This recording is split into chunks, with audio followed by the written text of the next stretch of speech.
Hi, I'm Robert Dakota of ViewZ Media, and I'm here to invite you to a special engagement with Dr. Robert N. Schoch of Boston University, the highly regarded geologist responsible for redating Egypt's Great Sphinx and setting the archaeological world on fire.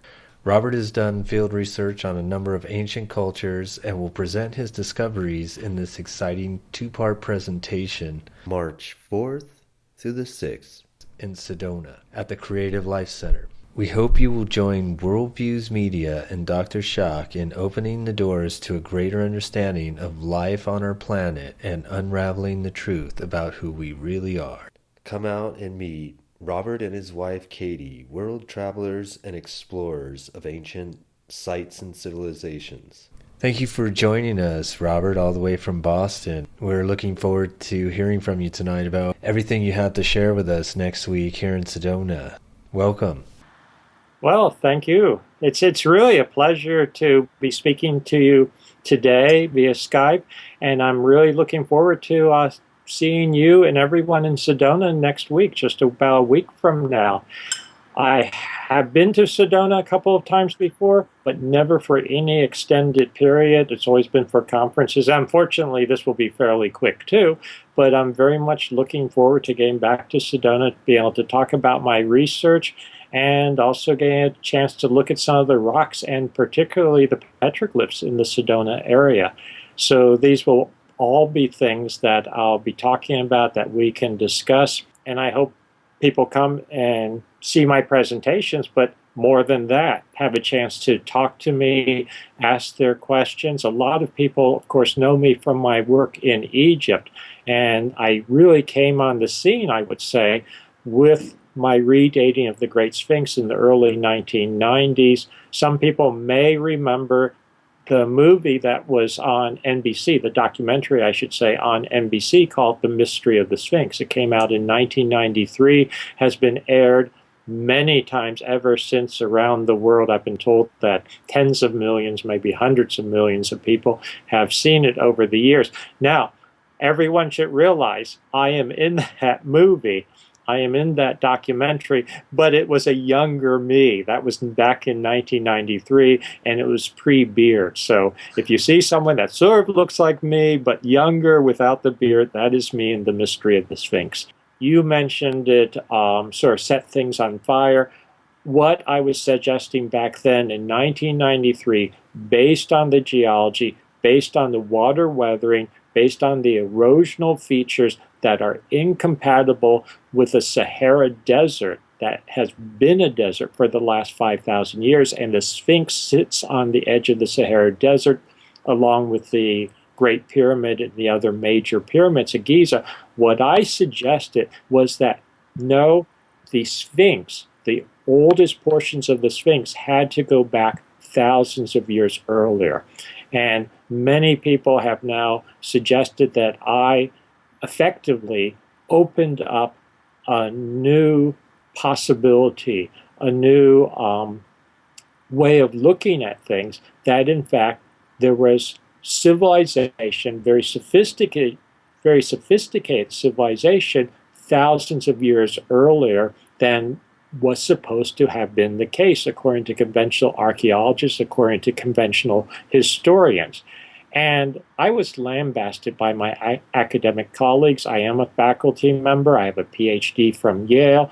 I have taught at Boston University since 1984. So I'm a full-fledged academic. I'm a tenured faculty member. But I feel that you have to go with the evidence. And what the evidence was saying to me back decades ago when I investigated the Great Sphinx, and this was first work that I pursued at the request of John Anthony West, which some people will know who that is. He's famous for his work in Egypt and reinterpreting Egypt. What I found with those early investigations was that the core body of the Sphinx goes back much earlier. The head has been recarved. So that's sort of how I came on the scene in this business. I have been pursuing that ever since, not just in Egypt, numerous trips to Egypt, lots of work in Egypt, finding that, yes, Egypt goes back earlier. The Egyptians themselves talked about a period of Zep-Tepi. I now believe that the oldest portion of the Sphinx and the concept of Zep-Tepi that the dynastic Egyptians were talking about actually goes back 7,000 or so years earlier than the dynastic Egyptians. The dynastic Egyptians were aware that there was a predecessor civilization at the end of the last ice age, and that was devastated by the catastrophes at the end of the last ice age, which I have determined most recently. This is some of my more recent work, and I will talk about all of this in great detail when I come to Sedona next weekend in my presentations, and I want people to ask me questions. One thing we'll do on Friday is have a meet and greet, and I'll give them maybe a little teaser presentation, but more than anything else, that Friday I'd like to talk to people and have them ask me questions. But getting back to what I was talking about, there was a major solar outburst that snapped us out of the last ice age and also devastated those early civilizations. This is the concept. This is what I'm piecing together based on the evidence that there was, in a nutshell, what I call a cycle of civilization at the end of the last ice age, true civilization that was devastated by the catastrophes at the end of the last ice age. Essentially, we went into a dark age, what my wife Katie and I now call SIDA, which stands for Solar-Induced Dark Age, and this lasted for thousands of years. Interestingly, I'll touch on a couple of highlights. Göbekli Tepe is a site in Turkey, southeastern Turkey, just north of the Syrian border. This has now been excavated partially and is still undergoing excavation, but it's being excavated by the German Archaeological Institute and the Turkish government, the museum there, and they have found, and this is incredible confirmation of what I've been talking about for decades now, they have found that Göbekli Tepe goes back to this early period, 10,000 BC. Again, thousands of years before civilization supposedly arose according to conventional academics. And they don't even know what to do with this. It's hard to deny now the evidence. In fact, they can't deny the evidence, but they can't really explain it either. Basically, we need to rethink the entire story of early civilization and realize that there were predecessor civilizations at a very remote period. And this is exactly what I believe we have legends, and when I say legends, I don't dismiss them. But legends, myths, traditions around the world, both from ancient times, from indigenous people, from traditional societies, what they have passed down orally, that yes, there were great civilizations in the remote past which were devastated by essentially natural catastrophes. To give the classic example, you have Atlantis, Plato's Atlantis. Now, the dating of Atlantis, according to Plato, who was no idiot whatsoever, he dated the fall of Atlantis to 9600 BC. That's when we translate it into modern chronology. When is the end of the last ice age? Almost exactly the same time. Modern geologists, based on Greenland ice cores, talk about 9700 BC. That is too close to be just coincidence. I believe that he was passing down genuine information. He was transmitting, he had received and was transmitting genuine information. So that's just one example, and we have it around the world, these traditions. You think of the Hindu and the Far East. They talk about earlier cycles. We have the concept of the Yuga cycle and a golden age. This is something found around the world, usually dismissed by academics as a bunch of nonsense. You know, the imagination of a bunch of primitive ancients, 3,000, 4,000 years ago who just made up silly stories. But no, what I'm finding, and the academics don't necessarily want to hear this, is there is real truth. There is real truth to these ancient legends, and we need to look at the evidence. My guiding principle has always been that you look at the evidence first If it doesn't work with the stories that are being told, with the academic dogma, you have to change that dogma. You have to follow the evidence. And this is what I've been doing. This has been the guiding principle for my work for the last 3 decades or so. So I'm very excited about sharing with people in Sedona. I'll put a plug in that you may have seen me on television. I've been on a number of different documentaries where they cut and splice me in and they interview me. History Channel is a big one. I don't always mention it, but a lot of people tell me they've seen me on Ancient Aliens. Well, yes, you have seen me on Ancient Aliens, because I think it's an interesting show. I admit, I'm not adverse to Ancient Aliens if they come down and meet us and talk to me. But on the other hand, I don't necessarily need to hypothesize that as a primary motivator. What I'm seeing here, what I mean by primary motivator, I think there is other evidence for very ancient civilization, and we don't necessarily need to invoke ancient aliens. Although, it's not inconceivable either, I'll say that. And, we need to basically look at all the evidence, look at all the different hypotheses that could apply to that evidence and sort things out honestly, sufficiently, judiciously, but not as, and I don't want to get myself in trouble here, but not as some of my very classical, conventional academic colleagues do. They simply dismiss certain things out of hand. And I have felt that in my own research when I first came out, again, getting back to the Sphinx, that the Sphinx is older. I had so many people in academia say, that's impossible. That's nonsense. They would not even look at the data because they just, quote, knew, unquote, that it could not be right because wasn't the paradigm of the time. It wasn't the dogma of the time. So we have to get beyond these stodgy dogmas and really look for, I'll use the term truth, the truth of things.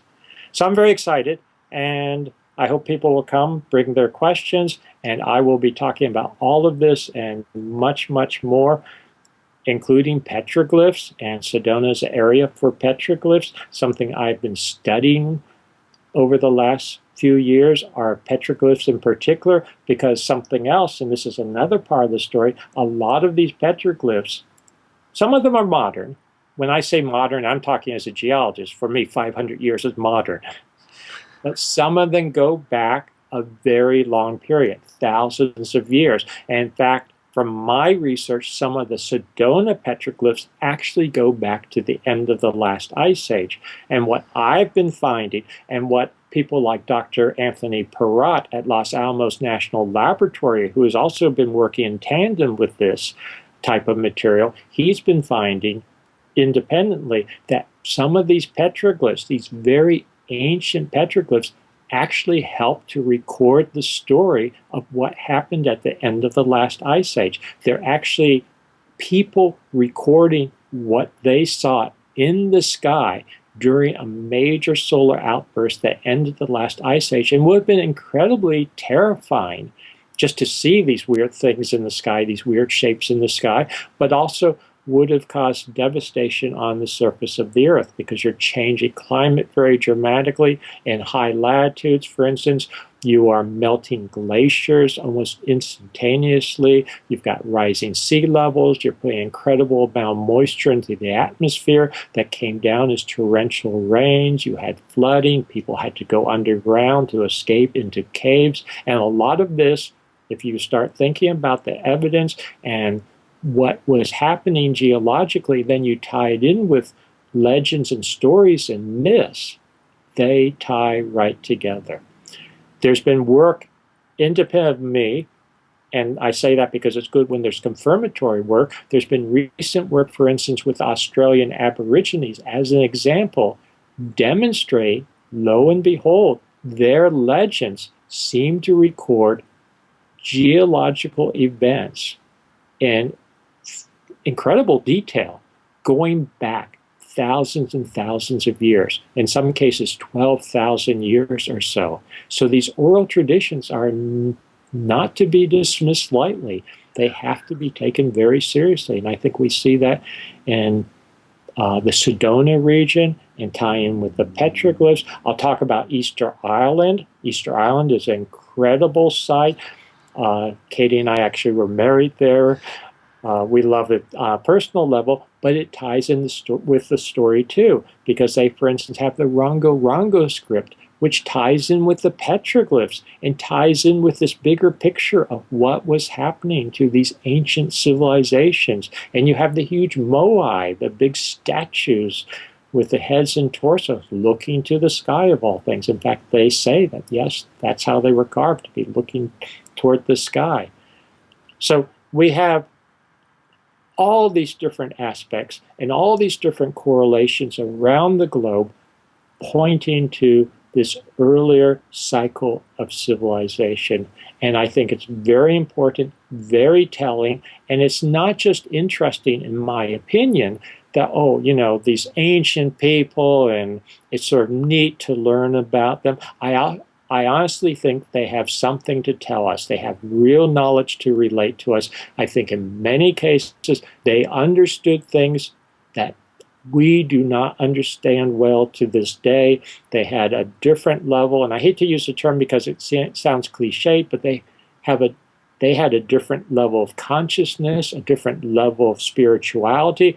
And when I was a graduate student at Yale, when I was an early faculty member, a new faculty member back in the 1980s, maybe going into maybe 1990, just as I was starting to work on the Sphinx, if I heard someone talking the way I'm talking now, I'd say that was nonsense.